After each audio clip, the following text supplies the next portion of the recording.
You're listening to South Niagara Conversations, a podcast presented by the South Niagara Chambers of Commerce, along with 105.1 The River and 101.1 More FM. Here are your hosts, Dolores Fabiano and Andrew Bilous. Good morning, and thanks to everyone who's joined us for our South Niagara Conversation series. For those of you who are tuning in from afar, we represent the communities of Fort Erie, Niagara Falls, Port Colborne, Wainfleet, Welland, and Pelham. We're located in Southern Ontario, a wonderful place to live, work, and play. This morning, Andrew Bilous from 105.1 The River and 101.1 More FM joins me as co-host. That's always a mouthful. Good morning, Andrew. How are you? Good morning, Dolores. Thanks for having me. I'm great. It's beautiful, snowy morning. Sure is. Nowhere else better to be but in your home office on a Zoom call. That's for sure. That's for sure. I want to give a shout out to our sponsor, the Small Business Enterprise Center, City of Niagara Falls. They're great supporters of our chamber and of our local business community. Andrew, this morning, we're going to put you on the hot seat along with our other guests as we discuss the different options that businesses have to promote themselves. You don't have to spend a fortune to make an impact. There's lots of options, and we're going to hear from the experts what makes the most sense. Andrew, who do we have joining us this morning? Dolores, this morning we welcome Leanne Cressman, Advertising Sales Supervisor with Star Metroland Media, and Mike Cressman, owner of CA4. Leanne, let's start with you. You've been in the print media business for a long time. What's the biggest change you've seen in your industry?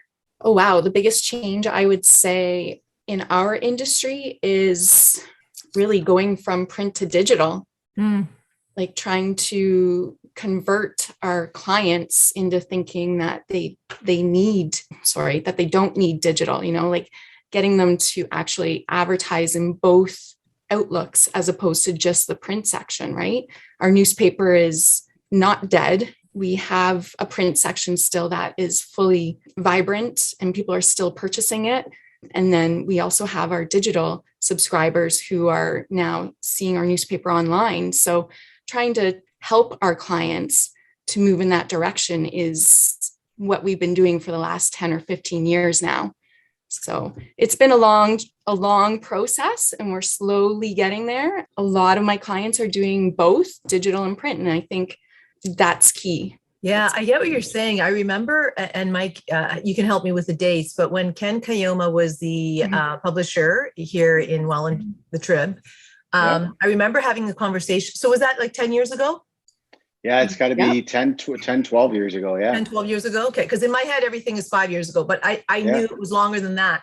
But I remember having this conversation with him where he was saying, like this is where it's going. And, people are going to be reading the newspaper online. And I kept saying, not me. I like, snapping my newspaper back, folding the page, taking my time, reading it. I just can't see myself reading my morning paper online. And here we are in the last 5 years. Yeah, I read my newspaper online, nowhere else, right? We actually have a bunch of friends that we talk to often, and they're always like, yep, I read it from front to back. It's the first thing I do in the morning. And that's our generation. We know that the generation, like our parents, they're still subscribing. My mom still subscribes. She still sees my headshot in the paper and she'll be like, oh, great section last week, blah, blah, blah. Right. So it's good. But then there's you get it on your phone right away. Right. Like it's all done through Facebook and Twitter. You can get all of your stories like that and you can get right onto our websites really quickly. It's quite phenomenal. So it is. And I want to bring Mike into this conversation, but before we go there, I want to go back to Andrew and ask you the same question that you asked Leanne. What's the biggest change that you've seen in your industry in radio? I think recently the biggest changes internally have been the olden days of radio, and I go back to 101 The Planet, so late 90s, like old school. I had a little hiatus where I ran my own marketing company for about 15 years and came back. And it kind of caught me how much had changed internally. The reps are responsible for putting in their own orders, their own creative, their own everything gets put into a system internally. Whereas the old days, you would write it down on a piece of paper, hand it to somebody at the desk, and then your hands were free. So it's changed a little bit that. Externally, I think one of the best changes is that our analytics, like we can follow so much more closely who's listening, when they're listening, demographics. A lot of that is a lot more traceable. Our online listening is phenomenal, especially during COVID. The numbers for online listeners has grown incredibly. So there's an opportunity to have an online sales for the radio as well. It's something simple. You're working at home, you click it on and away you go. With devices such as Amazon and Google and all that, it's as easy as, and I don't want to say it, but Alexa, turn on 105.1. Oh, she did hear me too. It beeped on there. So I don't want the radio to start playing in the background. But you can, as simple as get the radio to start playing while you're sitting at home and just say, turn on. You know the saying. I don't want to say it again because it's gonna start. I know it will. So yeah, I think that's pretty much the biggest changes is just the way we deliver the radio, and that's probably the biggest changes. It's so interesting. I never thought of it, but it makes sense that listenership, is that the right word? Listenership Yep. Would have gone up during COVID because people want to be tuned in. They want to hear what's going on, and they want local news, which is harder and harder to get, right? Yeah, correct. It's definitely harder to get, especially on your phone. You'll go on and you'll see the big national stuff. If you go, like Leanne was saying, if you go to Facebook and Twitter, you can definitely follow your local papers, which is good. I do it as well. I get more on the radio though. No, I'm just kidding. And it has begun. Yeah, I know, right? Here we go. We're going to have the battle of paper and radio. I support both. I think both work well together, so I'm not saying anything bad. You want to compare the digital page views? How many page views a month do you guys get? Well, you have to ask my brother. He knows all the answers on that one. So Mike, let's bring you in. I mean, you were in the print media world for a long, long time. You've had your own consulting firm for a number of years now, and you work with radio stations, you work with print media, you are into the social media, you work with a number of clients, different sizes, different industries. You are our local media guru. And so what are you seeing? Like, where are people, what are your customers most comfortable with? And where do you see, all of this going in terms of where people are advertising and how consumers are accessing the information? Yeah. So, I mean, I first of all, I've never been called a guru before, so that's quite interesting. But I think Andrew and Leanne both make very good points. And legacy media industries such as newspaper and radio have evolved dramatically over the last, say, 10 years, but even more so over the last 5 years. And both industries have done a wonderful job of adding new digital components, new offerings to their legacy businesses, right? So they have more to offer to their customers than they ever have before.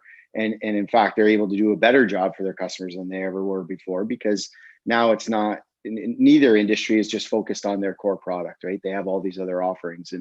And for local businesses, they have the opportunity to deal with, Leanne or Andrew or one of the reps, at the place, and they can maybe just deal with one rep, as opposed to in the past having to deal with, all kinds of reps for all kinds of different things. That's the one thing that I've seen over the years, is that the world has shrunk, right? So it used to be that you offered your core product and that was it, right? And if you wanted radio, you went to the radio guy. If you wanted newspaper, you went to the newspaper person, the billboard person, and now there's a lot of kind of that cross-selling, right? And things have changed so dramatically, but I'd like to take credit for the saying, but I think I stole it somewhere along the line. Everything has changed, but nothing is different. So advertising and marketing and the principles and the concepts, what we're trying to accomplish, what businesses are trying to accomplish, is the exact same as it was 25 years ago. The only thing that has changed is that the vehicles in which we do this has changed, right? So You know, 25 years ago, we could be on the radio and in the newspaper, 10 years ago, 15 years ago, whatever the number, and maybe buy a billboard. And we knew we had everything covered off. And the layers have just been, there's way more layers than there used to be, right? With Google and social, Facebook and Instagram and Twitter. And I just did my very first Snapchat buy the other day for somebody. So we're, you know, so all of those things are new and they're different, but it's the exact same concept, right? We want to help our advertisers, our partners, put their message in front of the right person at the right time with the right offer. And whether that's through the newspaper or that's through the radio or it's through Google, that concept hasn't changed. And I think both Andrew and Leanne also hit on the other important point that I think kind of maybe gets glazed over a little bit, is that the legacy industries and all industries, and whether you're a local business or a big business, you have to accept that people consume content in all of these different ways, right? So regardless of how you might be a great Instagram person, but that doesn't mean that all of your potential customers are on Instagram. It's just, that's one of the things that we talk to a lot of businesses that we work with, is that you know, we have to make sure that we understand that people are consuming content in all of these different ways. And if we want to get our message in front of people, we got to make sure that we're embracing all of these different you know, vehicles, content vehicles. Yeah, and it's so confusing because every day it seems like there's something new. We just had a meeting. We're launching a new product for our members in the coming weeks, and we had a meeting earlier this week, and they were getting all of the marketing collateral stuff ready for us. And they said, okay, how are you going to be sending this out? You know, Twitter, Facebook. And they asked us about TikTok. And I started to laugh. And it's like, oh, dear God, now we need to use TikTok or figure that out. So it feels like there's so many options out there that, I don't know, maybe I'm just old. It's impossible to understand them all. But what I do appreciate is I've been able to work with both Leanne and Andrew and Scott before Andrew on a couple of shop local initiatives over the last few years. And you guys really know your stuff. And what I find is, even when I say, okay, I think I want to spend this much in radio, you know, you've come back and said to me, that might be too much for radio. Like, why don't you do this much in radio? And maybe you might want to put a little into, you know, this or that. I think that's fantastic that you would be that honest with me, because you guys are the experts. I don't know where this marketing money should go. I'm counting on you guys. And I really thought that was, you know, just a very professional thing to do, to give me the right advice to get the best value for my spend. And Mike, of course, you're always there to provide some guidance on that too. That's the guru part.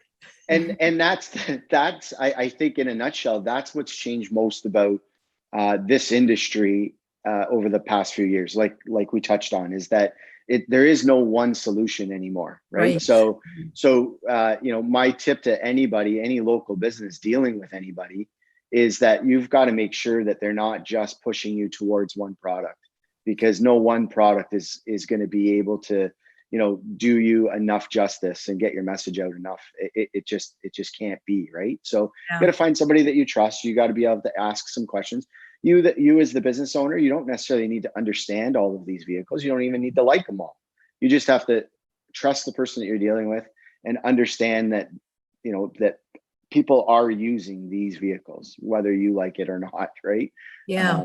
So Dolores, you don't have to get a TikTok account anytime soon. It's not going to happen. Believe me. Can you imagine? Do you have an idea for a small business? Maybe you're trying to grow a business that you've already started. Whatever the case, the Niagara Falls Small Business Enterprise Center is a community service that is here to help, offering entrepreneurs the tools to start and grow their businesses. The Small Business Enterprise Center is your one-stop for free business information and advice. Serving Niagara Falls and South Niagara, learn more about how we can help you and your business succeed at niagarafalls.ca/SBEC. wondering, like, are your customers, Leanne and Andrew, are your customers actually asking for analytics and impressions? And so do they understand that world enough that they are asking for those things? I would say it's 50-50 for us right now. There are customers that are asking monthly to sit down and have a quick conversation and go over what they're doing digitally, just to check in and see how it's working. And then there's others that aren't. And those are the ones that I'm always saying, okay, let's get together, let's set a time. And we set a time and we go over their reports. The report is fantastic because it measures your results, right? Right. So it's important. You need to have those for any of your digital campaigns. So we do go over those with all of our clients that do digital ads with us. And it's not just digital display ads with us. It's Google ads, it's social ads, TikTok probably. I haven't sold one yet, but TikTok, all of that stuff. Well. It's all coming. Yeah. We're a media company now. We're not just a newspaper anymore. And that, I guess, is another one of our biggest changes. Right. Like 5-10 years ago. So yeah. Andrew, how about you? Yeah, we try and provide it to them whether they ask for it or not. We want them to be aware of what they're getting for their dollar. Radio is a very affordable buy right now, thanks to COVID. So it's when we show them the numbers, how many impressions they're getting per dollar, it's ridiculous how many impressions you're getting. But we try and provide that for the online, for the terrestrial radio, for anything that we happen to put on the web. We have all those numbers available as well. And I think if you inform them more of, the cost per impression, is definitely a strong statement these days. People are like, well, how many people am I reaching for this dollar? They want to know where it's going. Mm-hmm. So I think the more you inform them, the better they feel about spending the money. Because money, it's definitely changed too. I think big part of the industry is, as soon as COVID hit, everybody just wanted to shut down. Like the first thing to go, a lot of it was marketing money. If you're not open, well, there's still reasons to advertise, but obviously you're going to want to cut back or stop it all altogether if you don't have that income coming in. Mm-hmm. So it's been a different creature all around, not only just for changes, but COVID's definitely changed a lot of this as well. Mm-hmm. So, and that's kind of always the first reaction, when times are tough for a business, the first thing they want to cut back on is their advertising, which doesn't make sense, because if times are tough, you need to do whatever you can to get as much business as you can. And it just doesn't make sense to stop pushing the message out. Yeah, there's an old thing we used to use for radio. I mean, it works for all marketing and everything. It's the buying ladder. And it'll go to fast food. If I ask you to name fast food places, you'll either stop or stutter at 7.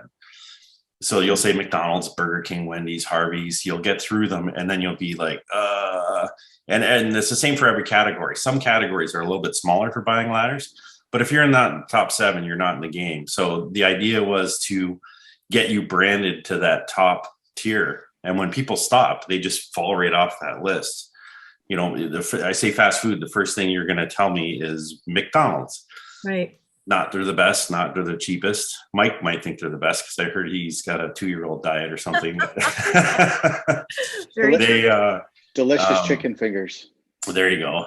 They just have advertised, marketed, and branded themselves so well that the "I'm loving it" slogan, and it just resonates in your head. So it's all about getting into that top of the ladder. So when the clients are thinking about, I need to cut my marketing, they're just hurting themselves more. So we've had clients that have had to adjust in pricing their marketing, cut it back a little bit, but to keep that going, you want to stay in that buying ladder for sure. Yeah. It's funny. I can't remember what I had for breakfast this morning. Right. But I can remember what's in a Big Mac from the commercial from when we were kids. Mm-hmm. I can rhyme it all off.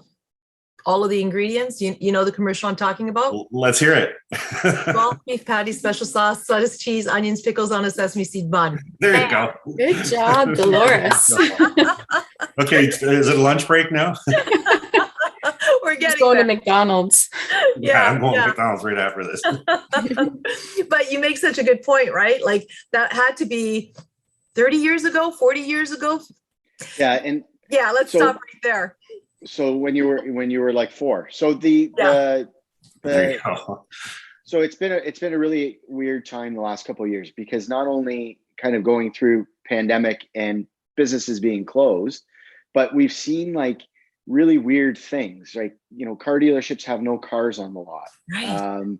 My hot tub pool guys, I work with a bunch right across the country. They have no hot tubs, right? So, it's been some really interesting conversations, because money's coming in, like car guys, or, car dealerships, hot tub, like they're selling lots. It's just, they're having to sell it differently. And, so our conversations have been along the lines of what Andrew's talking about. Like, it's not necessarily about today, it's about making sure that we're, staying in view of for people, right? But yeah, it's a struggle, right? Like, I've got guys that are kind of out west or whatever, and a hot tub, like they've sold their hot tubs for the rest of the year. Like, they know that every hot tub that they're getting in to the store is sold, so they're selling into next year.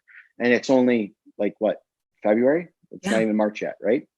So for those guys, it's really difficult to say, okay, hey, let's keep this spend going, right?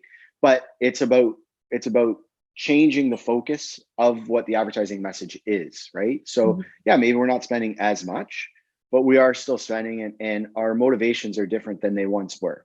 And that's where it's really important for businesses to be working with somebody that's going to help them kind of figure out what the motivation is. Like, I go back to the analytics conversation that Leanne and Andrew were both saying, and yeah, most businesses aren't terribly interested and as involved in their analytics as they need to be. That analytics tells you the whole story, right? It's Leanne and I laugh about how easy it would have been 15 years ago if we could have told them, hey, you buy an ad in the newspaper and this is how many people are going to see it, and this is how many people are going to end up in your store, kind of thing, right? And that's what can be done with today's technology. And I mean, the businesses I work with, they don't necessarily have time to do that, which is why they have us around to do that analytical piece for them. But yeah, like businesses today, like it's so important to understand why it is that you're doing what you're doing. Why are you spending that money? What are you hoping to accomplish with it? And work with somebody that can help take you down that journey, so that it's not just, hey, we spent $3,000 this month, and I don't know, we sold a bunch of stuff, so it must be working. That's great if you are selling a bunch of stuff, but very rarely is it that simple, right? So, make sure you're working with somebody that's going to be able to dig into those analytics and figure out, hey, we should shift some money from here to here because this is working better than this. Right. The set and forget stuff is just, we can't afford to do that anymore. There's so many ad vehicles, and they all perform differently for each business. You just can't afford to, well, most businesses can't afford to say, oh yeah, we spent $5,000 and I don't know, I think it's working. Yeah. There really is a psychology around it, huh? Yeah. Very much so. Yeah. Yeah. Like and having a business, most business owners that any of us would be dealing with in an ag region, the business owner wears so many hats, or their manager or their whoever it is that's dealing with this stuff for them, that they're just running in 100 different directions. So sometimes it is difficult for them to really get a grasp of it, but it is something that I think is, it's absolutely important to not, just throw money at it anymore. Yeah. Hey, Mike, on your topic about the auto dealers, I just wanted to expand on that a little.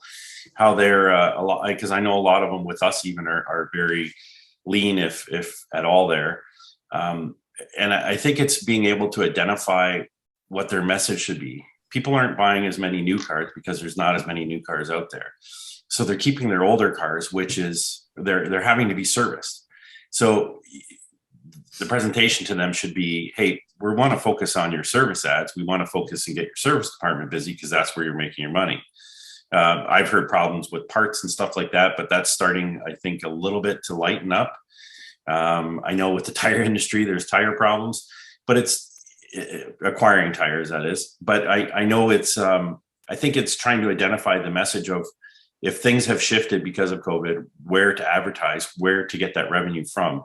And I mean, obviously the owner of the company knows best where that is. And I think you need to focus on that rather than just advertising in general with them, right? Like you really need to dig in now and try and pinpoint where their revenue stream is. And if not, then try and help them create one, like a different avenue on how to create it. Yeah, I actually work with a lot of real estate agents and home builders, and we're having the same issue in a sense where there's no listings because the market has changed so much since COVID. So our brand, like our change and shift in advertising went from listings to branding the agent and making sure that people know who is still working in the market. So it's the exact same thing as the car dealership world, just a different industry, but that's one of the things that has definitely changed in the last 2 years since COVID, trying to get them to realize that they still need to market their faces and their services, and consistently.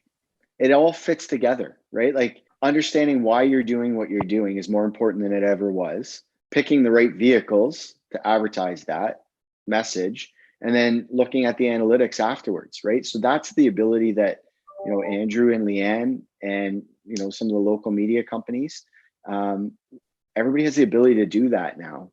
So a lot of those variables have been removed. Andrew, I'm sure you've heard the story. It's an old radio story. I worked in radio for a very, very short time, years and years ago. And it was a car dealer, ran a huge weekend sale, didn't buy anything other than radio.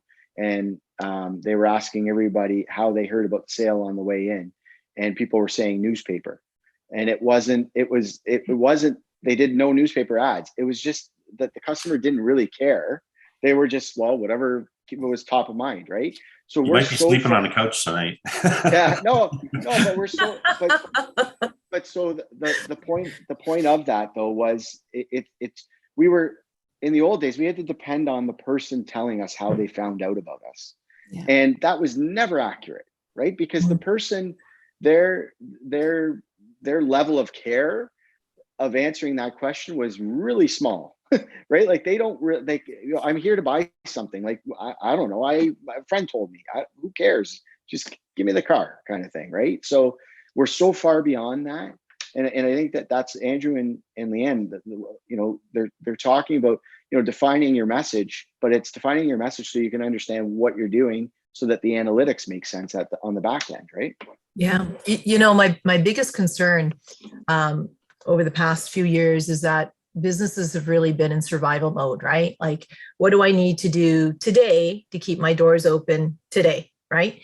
And so there hasn't been a lot of thought into what am I going to do as I come out of this? How am I positioning my business so that it's still relevant post-pandemic? And I think that promoting your business, advertising your business, having a great marketing campaign is something that people just hasn't been on their radar because they've been in survival mode. And I think, I hope that as we're coming out of this, that they are starting to focus on that and, just really looking at, okay, I'm still here. I'm still relevant. And now I need to make sure that everybody out there knows. Are you guys starting to see any pickup as we're coming out of the pandemic, Leanne and Andrew? Yes, I would say it's starting to pick up for sure. A lot of my clients continued, which was nice throughout the pandemic. But now it's about obtaining more clients too, right? And it's just getting in front of them, making sure that they understand what we have to offer. And the newspaper, all of our whole company, Star Metroland Media, we're offering all of these really great packages right now. We're trying to help the businesses out, just offering all the extras, right? Like the digital with some print, that I think it's working. I think we're getting there, like people are starting to wake up. Mm-hmm. You know what, and I'm going to come to you, Andrew, because I want to hear your thoughts on this, but we're starting to see the same. Like the past 2 years, we've been creating all kinds of opportunities for our members, some really amazing opportunities.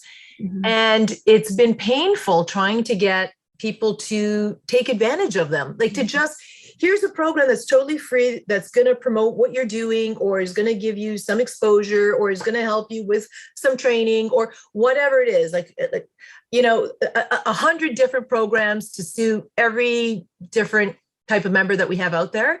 But to get them engaged was so incredibly difficult because they were so focused on the day to day, right? And they really couldn't focus on anything beyond what was right in front of them, which was, is my business going to be open tomorrow?